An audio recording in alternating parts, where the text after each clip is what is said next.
nhớ rồi nè nó nè vừa được cả cho bé là một tuổi có tấn đồng nó đùa nè.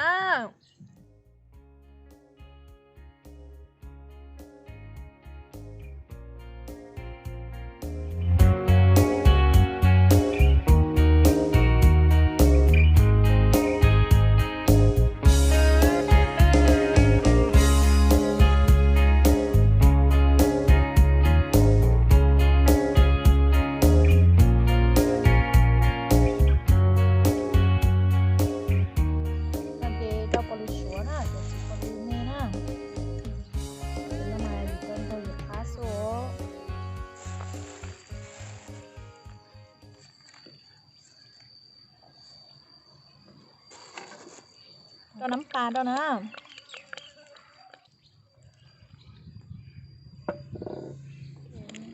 Cho cà pí là đã xử lý cà pí gì ta số kia khó nọ chứ.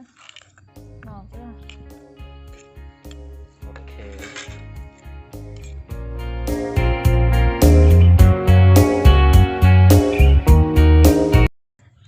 Cho măng nào đó nè.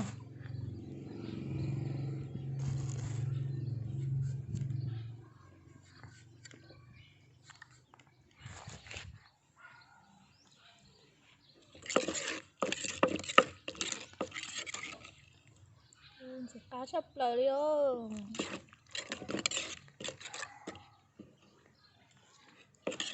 Cá đi kia. Cá kia giờ đi tắm sống thôi. Nó có con gì cá gì thế này. Ở nó bé tuổi nhông gì bé tuổi khơi nhông gì sẽ cho có trong thảo cho tan thôi ạ. Không chỉ cả. Muốn nóng tí chạy tận.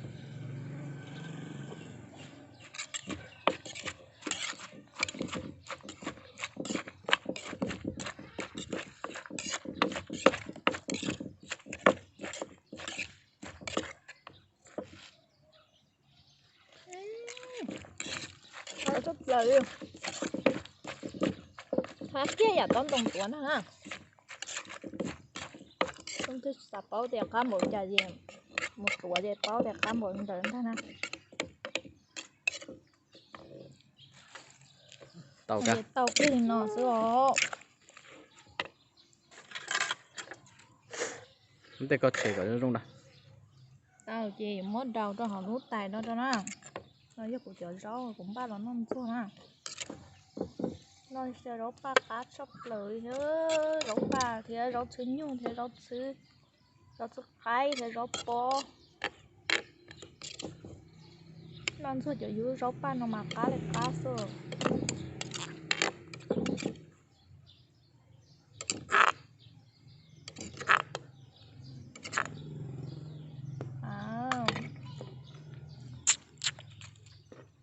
Tao kia thì nó nè.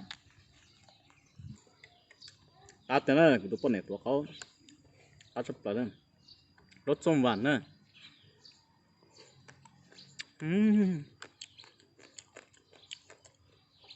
Cá bỏ đây có tôn đồng tuổi.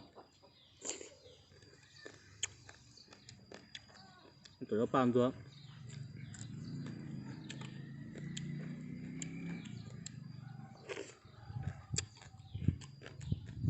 Cá tư.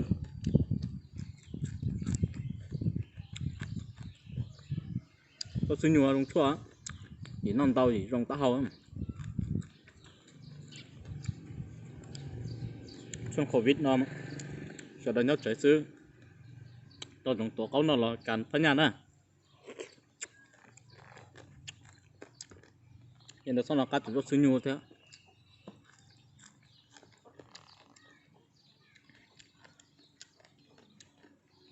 Sao nó cá tự do ba thế.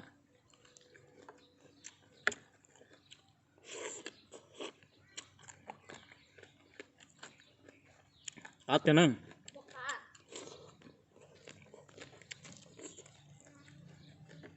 Rồi nó thứ nó có tấn đồng tuấn à. Cá sắp lời vô. Cha tiểu gì lưu này cũng chứ nhắn nói chỉ mới này sao em mới tuổi cho có được cái chuyện nhắn à. Nó có cần phân nhà nè.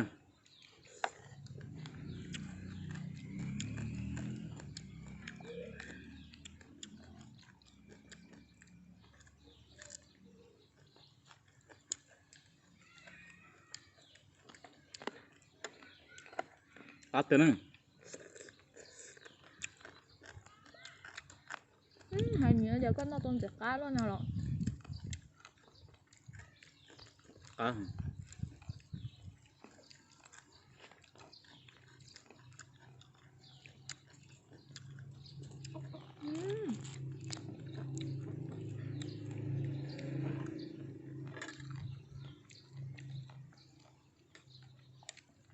Rồi chị ấy còn nó quá hết mà vậy. Nó tiêu chín chỉ á. Nó chú ăn rau trứng như thế, rau ba thế, rau củ cái thế, rau bò. Nó là rau trứng đúng không? nên tôi chỉ tao nó luôn cho bé non cho nó cá chục lời.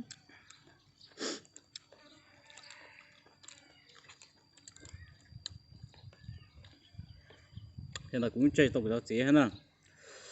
Nó chế thế.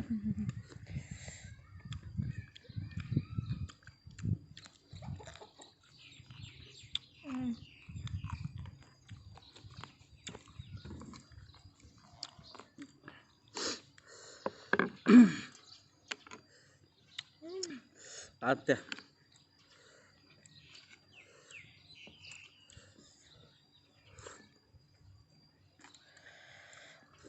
Rồi cô nó cái vậy cô tao có vậy. Có mấy giờ có chó em lấy ít tuổi đâu lắm. Rồi chỗ có chó khỏi nó đâu chứ hả? Ô, cá tiền.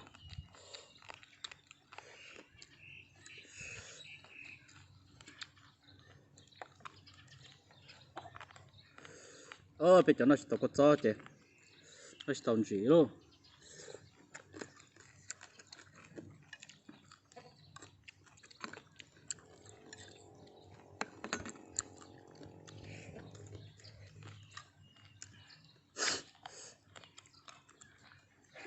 Có rồi. Nó băng.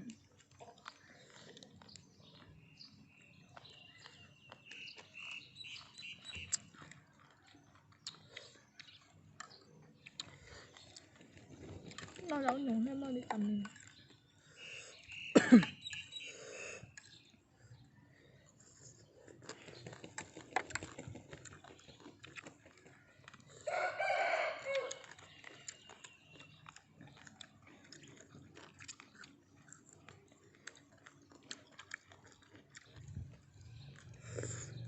Này là rau heo cho mình.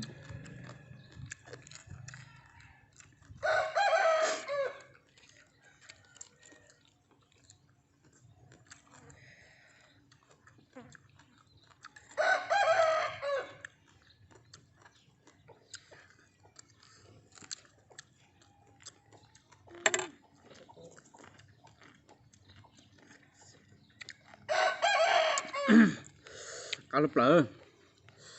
Cái nó tàn thò nó đó. Thôi tiếp lên tàn thò nó chỉ cái kén nữa. Tàn thò nó.